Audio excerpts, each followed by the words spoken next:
हृदय रोगों का मुख्य कारण क्या है सर? देखिए, हृदय रोगों का मुख्य कारण आज की जो समय है उसमें हम देखें तो सबसे बड़ा है स्मोकिंग करना। यंग जनरेशन बहुत ज़्यादा स्मोकिंग करती है।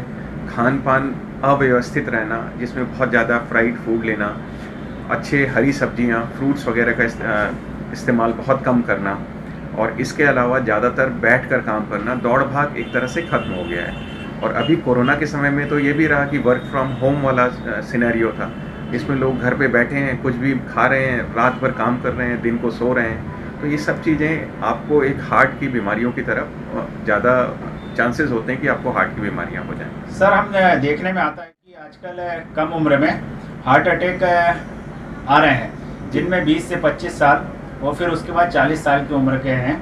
तो ये युवाओं में और 40 के बाद एज में इसके प्रमुख कारण क्या बन रहा है सर?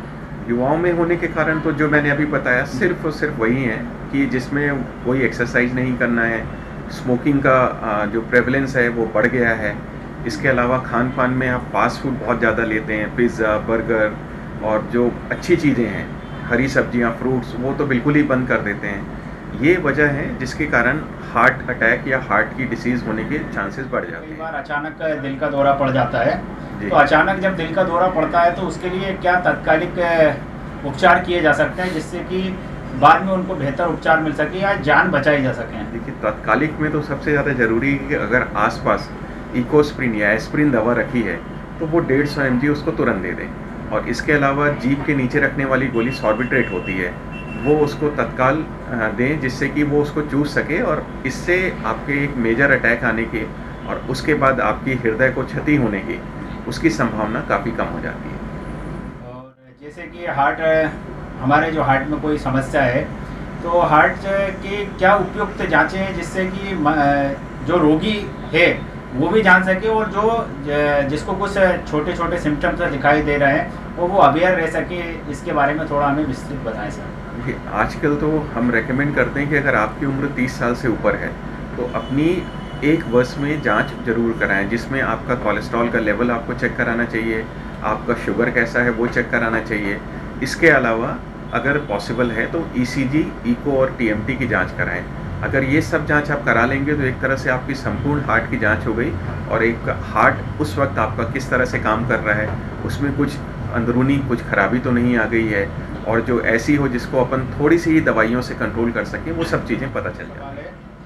हृदय विश्व हृदय दिवस जैसा कि हम 29 तारीख को मनाते हैं, जी। तो हृदय दिवस पर मुख्य सलाह जो भी हमारे दर्शकों को कि जिससे उनके हृदय तंदुरुस्त रहे और वे एक स्वास्थ्यवर्धक जीवन जी सकें, तो क्या उपयुक्त सलाह है सर जिसको लोग फॉलो कर सकें? जी, मुख्य सलाह है, सबसे ज़्यादा ज़रूरी है कि आप एक्सरसाइज करें, और वो एक्सरसाइज भी मॉडरेशन में होनी चाहिए। बहुत हैवी एक्सरसाइज जिम जाके आपको वजन उठाने की और बहुत तेज़ दौड़ लगाने की ज़रूरत नहीं है। अगर आप 30 से 40 मिनट प्रतिदिन से वॉक कर रहे हैं, तेज वॉक कर रहे हैं, और वो भी आप सप्ताह में 5 दिन करें, मतलब 150 से 160 मिनट प्रति सप्ताह, तो वो आपके हार्ट के लिए काफ़ी अच्छी और बेनिफिशियल होती है।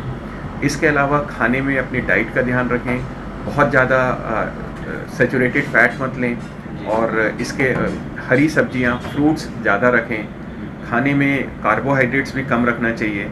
तो इन सब चीज़ों का ध्यान रखना, और स्मोकिंग छोटा सा सवाल मेरा, जैसा कि देखा जा रहा है इस समय मध्य प्रदेश में नहीं अपितु पूरे विश्व में जो चलन चल रहा है, लोग स्मोकिंग बहुत ज़्यादा कर रहे हैं, ड्रिंक वगैरह भी बहुत लेते हैं। हमारे चैनल के माध्यम से आप मध्य प्रदेश के समस्त युवा पीढ़ियों को क्या संदेश देना चाहेंगे?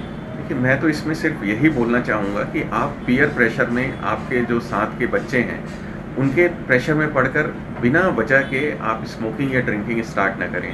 सिर्फ और सिर्फ मेन वजह जो होती है वो होता है कि मेरे साथ के जो लोग हैं वो ड्रिंक कर रहे हैं, स्मोक कर रहे हैं, और आप नहीं करते, तो आपको एक जो अभी का जो जनरेशन का जो जिस तरह की वे ऑफ लाइफ है उससे बहुत दूर हैं। पर यही जो ड्रिंक और स्मोकिंग है आपको आगे चल के बहुत नुकसान पहुंचाएगी। 5 साल के अंदर ही आपके शरीर में आपको पता चलेगा कि ऐसी ऐसी बीमारियां हो गई जिससे निकलना कई बार असंभव हो जाता है। इसलिए इससे बहुत दूर है। आप अच्छे से एक्सरसाइज करें, दिन भर घर पे बैठे ना रहें, थोड़ा बहुत चले फिरा करें। वर्क फ्रॉम होम अगर आपका है तो करें, पर साथ में अपने शरीर को कुछ समय दें जिसमें आप बाहर निकलें, थोड़ा बहुत चलें, और जहाँ तक संभव हो आप जो अपना काम पैदल चल के कर सकते हैं उसके लिए गाड़ियों का इस्तेमाल मत करें, पैदल